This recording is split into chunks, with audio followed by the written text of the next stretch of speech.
Political vibes ప్రేక్షకులకు నమస్కారం. మిత్రులారా, తెలంగాణలో మంత్రుల నియోజకవర్గాలలో సర్వే కంప్లీట్ అయిపోయింది. మరి ఇప్పటికిప్పుడు ఎన్నికలు వస్తే ఓడిపోయే మంత్రులు ఎవరెవరు అనేది వివరాలు మీ ముందుకు తీసుకొచ్చిన. ఈ యొక్క వీడియో చూసే ముందు ఖచ్చితంగా ఈ యొక్క వీడియోని లైక్ చేయండి. మీ యొక్క అభిప్రాయాన్ని కామెంట్ బాక్స్లో రాయండి. సబ్స్క్రైబ్ చేయని వాళ్ళు మన ఛానల్ని సబ్స్క్రైబ్ చేయండి. బెల్ బటన్ నొక్కడం మర్చిపోకండి మిత్రులారా. ముందుగా రేవంత్ రెడ్డి దగ్గర నుంచి స్టార్ట్ చేద్దాం. రేవంత్ రెడ్డి ప్రస్తుతానికి చీఫ్ మినిస్టర్ ఉన్నారు మన రాష్ట్రానికి. ఆయన కొడంగల్ నియోజకవర్గం నుంచి గెలిచిండు. అటువంటి రేవంత్ రెడ్డికి ఎదురు లేదు. అక్కడ ప్రస్తుతం రేవంత్ రెడ్డి గెలిచే అవకాశం ఉన్నది మన సర్వేలో క్లియర్ కట్. కొంతమంది అంటారు కొడంగల్లో రేవంత్ రెడ్డి గెలుచుడు కష్టం అని.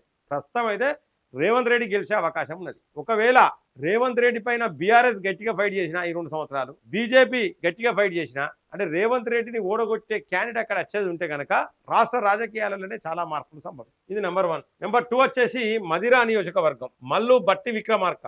ఈయన ప్రస్తుతం ఉప ముఖ్యమంత్రి ఉన్నాడు, ఫైనాన్స్ మినిస్టర్ ఉన్నాడు. ఈయన కూడా 100కు 100% మదిరా నియోజకవర్గంలో గెలిచే వ్యక్తే. అంటే ఇప్పటికీ 2 గెలిచినాయి. నెక్స్ట్ హుజూర్ నగర్ నియోజకవర్గం ఉత్తమ్ కుమార్ రెడ్డి.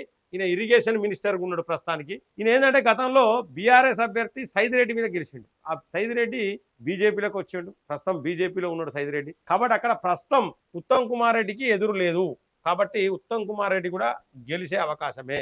వీళ్ళు కాన్సన్ట్రేట్ చేయాల్సింది బీఆర్ఎస్ వాళ్ళైనా బీజేపీ వాళ్ళైనా ఈ రేవంత్ రెడ్డి మీద, ఈ బట్టి విక్రమార్క మీద, ఈ ఉత్తమ్ కుమార్ రెడ్డి మీద, నెక్స్ట్ వచ్చేసి కోటిరెడ్డి వెంకటరెడ్డి మీద, వీళ్ళ నలుగురిని కాన్సన్ట్రేట్ చేయాల్సిన అవసరం ఉంటుంది. అది బీఆర్ఎస్ వాళ్ళకి కావచ్చు, బీజేపీ వాళ్ళకి కావచ్చు. మొత్తం రాజకీయ సమీకరణాలు తెలంగాణలో మారాలంటే ఈ 4 మంత్రులను టార్గెట్ చేయాలి. అయితే ఇక్కడ ఉత్తమ్ కుమార్ రెడ్డి గెలిచే అవకాశం. నెక్స్ట్ ఆందోళన నియోజకవర్గం నుండి దామోదర రాజనరసింహ గెలిచిండు, హెల్త్ మినిస్టర్ అయ్యిండు. అక్కడ క్రాంతి కిరణ్ అని గతంలో TV9 రిపోర్టర్గా పనిచేసిన వ్యక్తి మీద గెలిచిండు బీఆర్ఎస్ మీద. అక్కడ ప్రస్తుతానికి దామోదర రాజనరసింహనే గెలిచే అవకాశం కనబడతా ఉన్నది. ఇది ఆందోళన నియోజకవర్గం. ఇందులో నో డౌట్. అంటే ఇది కూడా కాంగ్రెస్ గెలిచే అవకాశం. నెక్స్ట్ కొల్లాపూర్ నియోజకవర్గంలో జూపల్లి కృష్ణారావు గెలిచిండు, ఎక్సైజ్ మినిస్టర్ అయ్యిండు వీర హర్షవర్ధన్ రెడ్డి నుంచి. కానీ ఇక్కడ కొల్లాపూర్లో 100కు 100% జూపల్లి కృష్ణారావు ఓడిపోయే అవకాశం మనకు కనబడతా ఉన్నది. సో ఇక్కడ బీఆర్ఎస్ గెలిచే అవకాశమే కనబడతా ఉన్నది. అంటే ఇక్కడ ఒకటి ఓడిపోయినట్టే, ఇక్కడ ఒక మినిస్టర్ ఓడిపోయినట్టే. నెక్స్ట్ వచ్చేసి నల్గొండ నుండి కోటిరెడ్డి వెంకటరెడ్డి ఇక్కడ కంచెర్ల భూపాల్ రెడ్డి మీద గెలిచిండు.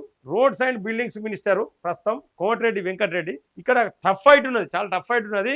ఇక్కడ కోటిరెడ్డి వెంకటరెడ్డి గెలిచే అవకాశం ఉన్నది. ఇది ఇప్పటికీ మనకు 6 నియోజకవర్గాలు అయిపోయినాయి.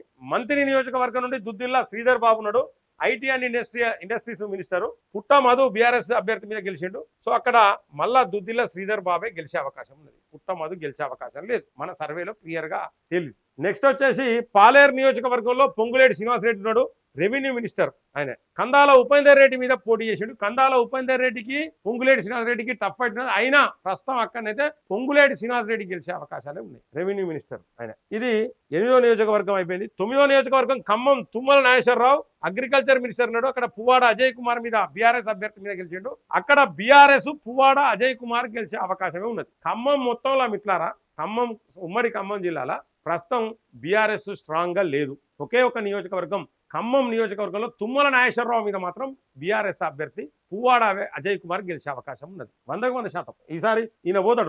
రెండోది అన్నట్టు ఇది రెండోది. ఈ అక్కడ ఓడిపోయే మంత్రి రెండో మంత్రి. నెక్స్ట్ వచ్చేసి ఉస్నాబాద్ నియోజకవర్గం నుండి Ponnam Prabhakar transport BC welfare minister.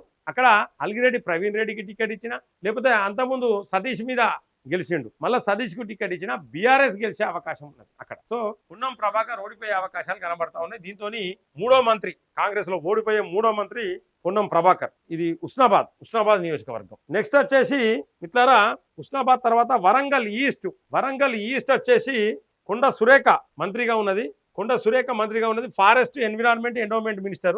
Erravelli Pradeep Rao BJP అభ్యర్థి గెలిచే అవకాశం. ఒకే ఒక బీజేపీ అభ్యర్థి. అంటే ఇంతమంది మినిస్టర్లల్లా పోటీ చేసేది ఒక మినిస్టర్ మీద పోటీ చేయాల్సిన అభ్యర్థి ఎర్రవెల్లి ప్రదీప్ రావు వరంగల్ ఈస్ట్ నుంచి గెలిచే అవకాశం ఉంది. అక్కడ త్రిముఖ పోటీ ఉంటుంది. 2వ ప్లేస్లో నన్నపనేని నరేందర్ ఉంటాడు, 3వ ప్లేస్లో కొండ సురేఖ ఉంటుంది. కాబట్టి ఇక్కడ కూడా కొండ సురేఖ ఓడిపోయే అవకాశమే కనబడతా ఉన్నది. కాంగ్రెస్ ఓడిపోయే మరొక మంత్రి అని కూడా మనం చెప్పుకోవచ్చు. నెక్స్ట్ వచ్చేసి ములుగు నియోజకవర్గం సీతక్కకి ఎదురు లేదు. ఇక్కడ క్యాండిడేట్ కనుక ఒకవేళ 30 సంవత్సరాల ఒక మహిళను తీసుకొచ్చి మంచి ప్రొఫెసరో డాక్టరో వాక్చాతుర్యం ఉండి ఇలా తిరిగితే సీతక్కకు వ్యతిరేకత ఉన్నది ములుగులో. కానీ ప్రత్యామ్నాయమైన అభ్యర్థి బీఆర్ఎస్ లో కానీ బీజేపీలో కానీ లేరు. బీఆర్ఎస్ నుంచి వెళ్ళి బడే నాగజ్యోతి ఉంటే బడే నాగజ్యోతి అంత టఫ్ ఉన్న క్యాండిడేట్ కాదు అక్కడ బడే నాగజ్యోతి ప్లేస్ లో ఇంకా వేరే క్యాండిడేట్ కనుక నిలబెడితే 100% బీఆర్ఎస్ గెలిచే అవకాశం. సో ఇది సీతక్క అంటే నేను ముందే చెప్పిన రేవంత్ రెడ్డి, కోటిరెడ్డి వెంకటరెడ్డి, ఉత్తమ్ కుమార్ రెడ్డి, బట్టి విక్రమార్కతో పాటు సీతక్క పైన కూడా గట్టి క్యాండిడేట్ కనుక నిలబెడితే అది బీఆర్ఎస్ కావచ్చు, బీజేపీ కావచ్చు, మొత్తం తెలంగాణ వ్యాప్తంగా రాజకీయ సమీకరణాలు మారే అవకాశం అయితే కనబడతా ఉంది. నెక్స్ట్ చెన్నూరు నియోజకవర్గం వివేక్ వెంకట స్వామి 100% ఓడిపోయే మంత్రి ఈయన వచ్చేసి లేబర్ మినిస్టర్ ఉన్నాడు. Next employment, minds and geology minister ఉన్నాడు. బాల్కా సుమన్ బీఆర్ఎస్ అభ్యర్థి 100% గెలుస్తాడు. వేలు కూడా వచ్చినట్టున్నది బాల్కా సుమన్ కు. సో అక్కడ ఇప్పుడు ఎలక్షన్లు వచ్చినా బాల్కా సుమన్ గెలుస్తాడు చెన్నూరులో. కాబట్టి మంత్రి ఓడిపోయే అవకాశమే చాలా స్పష్టంగా కనబడుతుంది, 100% కనబడతా ఉంది అక్కడ. నెక్స్ట్ ధర్మపురి నియోజకవర్గం Adluri Laxman Kumar SC ST minorities కు సంబంధించిన మినిస్టరు. ఆడ కొప్పుల ఈశ్వర్ పైన గెలిచిండు బీఆర్ఎస్ అభ్యర్థి పైన 100% మళ్ళీ అక్కడ బీఆర్ఎస్ గెలిచే అవకాశం కనబడతా ఉంది. కొప్పుల ఈశ్వరే గెలుస్తాడు 100%. కాబట్టి అక్కడ ఈ మంత్రి ఓడిపోయే అవకాశం, అడ్లూరి లక్ష్మణ్ కుమార్ మంత్రి ఓడిపోయే అవకాశం మనకు చాలా స్పష్టంగా కనబడతా ఉన్నది. లాస్ట్ ఏంటంటే వాకిటి శ్రీహరి, ఈయన మత్స్యశాఖ మంత్రి వాకిటి శ్రీహరి రామ్మోహన్ రెడ్డి మీద గెలిచిండు, బీఆర్ఎస్ అభ్యర్థి రామ్మోహన్ రెడ్డి మీద. ఇక్కడ ఏంటంటే వాకిటి శ్రీహరి గెలిచే అవకాశమే కనబడతా ఉంది. టోటల్గా ఎంతమంది మంత్రులు పోతా ఉన్నారంటే మిత్రారా మనం లెక్కేసుకోవచ్చు, ఆ మంత్రుల జాబితాను లెక్కేసుకోవచ్చు.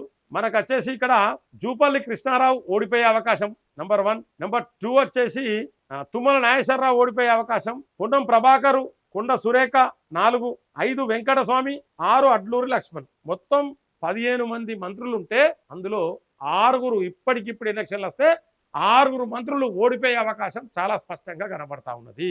ఇది 100% పర్ఫెక్ట్ సర్వే మిట్లారా, ఇందులో నో డౌట్. ఇంకా 2.5 సంవత్సరాలు ఉన్నది. ఇంకా కాంగ్రెస్ మీద వ్యతిరేకత పెరిగితే మళ్ళీ ఆ మంత్రుల సంఖ్య ఒక 3 నుండి 4 పెరుగుతుంది. కొంతమంది టఫ్ ఫైట్ ఉన్నది. కోటిరెడ్డి వెంకటరెడ్డిది టఫ్ ఫైటే ఉన్నది అక్కడ. అలాగే ఇంకా ఉన్నాయి కొన్ని చోట్ల టఫ్ ఫైట్ ఉన్నది. ఇక్కడ మన పొంగులేటి శ్రీనివాసరెడ్డి మీద టఫ్ ఫైటే ఉన్నది. ఒకవేళ ఇక్కడ గనక అంటే ఇంకొక 2 సంవత్సరాలల్లా ఇప్పుడు ఎట్లయితే వ్యతిరేకత ఉన్నదో కాంగ్రెస్ మీద, అదే వ్యతిరేకత గనక ఇంకా కొనసాగితే గనక ఇంకో 4-5 మంత్రులు ఓడిపోయే అవకాశం అయితే చాలా స్పష్టంగా కనబడతా ఉన్నది మిత్రులారా.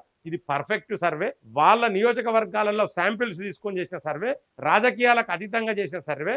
6 మినిస్టర్లు ఓడిపోతే అందులో ఒక మినిస్టర్ బీజేపీ చేతిలో, 5 మినిస్టర్లు బీఆర్ఎస్ చేతిలో ఓడిపోయే అవకాశము చాలా స్పష్టంగా కనబడతా ఉన్నది. సో మిత్రులారా, మరి ఈ యొక్క సర్వే పట్ల మీ యొక్క అభిప్రాయాన్ని ఖచ్చితంగా కామెంట్ బాక్స్లో రాయండి, లైక్ చేయండి, 10 మందికి షేర్ చేయండి, సబ్స్క్రైబ్ చేయని వాళ్ళు మన ఛానల్ సబ్స్క్రైబ్ చేయండి, బెల్ బటన్ నొక్కడం మర్చిపోకండి మిత్రులారా. జై హింద్, జై భారత్.